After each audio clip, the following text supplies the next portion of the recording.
Ken here from the Retro Toy Escapades channel in Malaysia. Mattel broke out a ton of reveals for their Spring 2024 Masters Universe lineup. I talked about the Origins figures in my previous video, and now let's check out the new Masterverse lineup.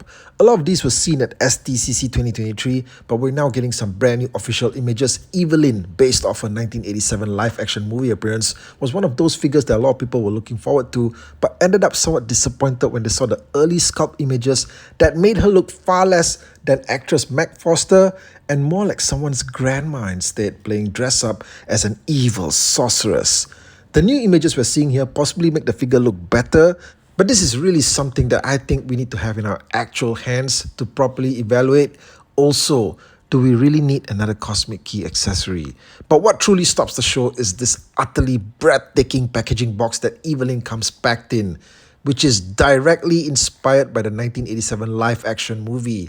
In the previously released He-Man and Skeletor figures, they seem to be trying to avoid openly referencing the film in terms of the communication on the packages. But here, we're now seeing scenes directly from the film, even shots of movie Beastman and Skeletor's army going into battle. Does this mean that these never-before-released figures are now possibly coming out? We also get the actual fonts that were used for the movie's main title.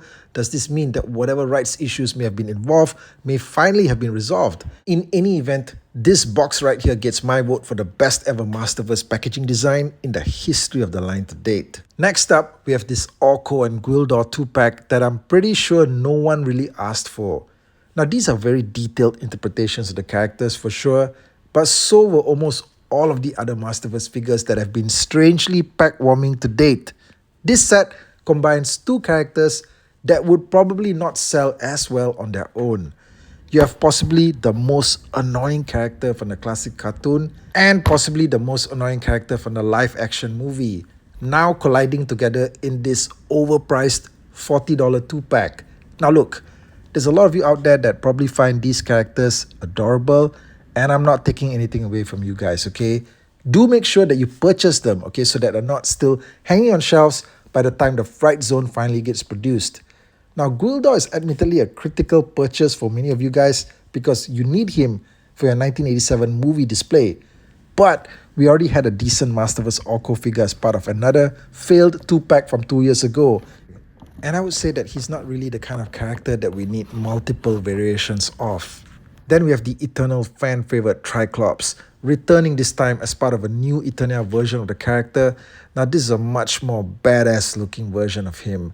That's right, just look at the way that they sculpted his mouth there. So badass. This version of him is taken directly from his look in the classic 80s mini comic.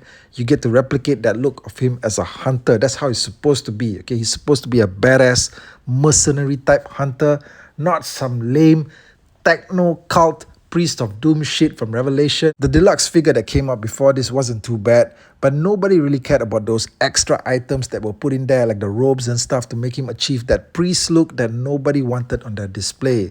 Alright, but this is the version of Tri-Klops that we need. This version comes with a whole bunch of stuff here. He's got 2 swords, alternate hands, and additional, more classic inspired visor. Yeah, the whole set looks great. The entire version of Tri-Klops here taken from the classic Terror of Tri-Klops mini comic from the 80s. Okay, this is the perfect version of Tri-Klops that's ever been captured in pop culture. He's a hunter, but a hunter with a code of honor, all right? He doesn't just aimlessly slaughter people, all right? He's got a code of honor, and in fact, he even apologizes to He-Man at one point, and he's saved by He-Man too, all right? So he isn't really what you think he is, okay? He's actually a noble guy, or so it seemed at the time.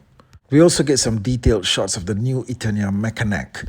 Recently, there seems to be an effort to make Mekaneck more macho and tough looking, and as far removed as possible from the lame version of the character who was seen in the 80s commercial running for his life from the land shark and screaming for He-Man to save him. Yeah, the recent Origins version paired him with a rugged and road-shredding Ground Reaper vehicle. And let's not forget that he always did have that savage-looking mechanical club that he carries along with him. The new Eternia figure includes the club, a shield with the head icon of the Ground Reaper, except that it's in blue instead of green, some extra hands, but the one bit that has the fans most excited is that all-new mega articulated neck. Now, Origins gave us a ball-jointed neck that also allowed for head possibility, But this new super neck has multiple articulation points, and what's even more exciting is the possibility of it being able to interchange with the Origins Mekaneck and other figures as well. I'm not sure if they revealed this Battle Armor He-Man at SDCC. I think it's an all-new reveal. Now, we already had the new Eternal version a while back with a He-Man that looked like he was in his 50s. And also, that figure came with a whole lot more stuff. Now, this new version has the option to remove the chest armor entirely, and you have his classic look as well underneath, plus an interchangeable battle damage section. I do like the entire separate chest armor piece. The face sculpt is new, but it's not super great, although it's based on the Revelation cartoon series look. Now, just the fact that it's a He-Man figure should guarantee some sales, and it's a nice direction for the series to continue to pay homage to He-Man's classic armor variants. But at the same time, the battle armor look is getting a bit routine by now. What do you guys think? Well, that's the video. I'll be waiting for more updates on these figures. Thanks for watching. Don't forget to show your support for the channel by liking the video, subscribing, joining up as a channel member either here or on Patreon so that I can keep bringing you more content like this. Thank you.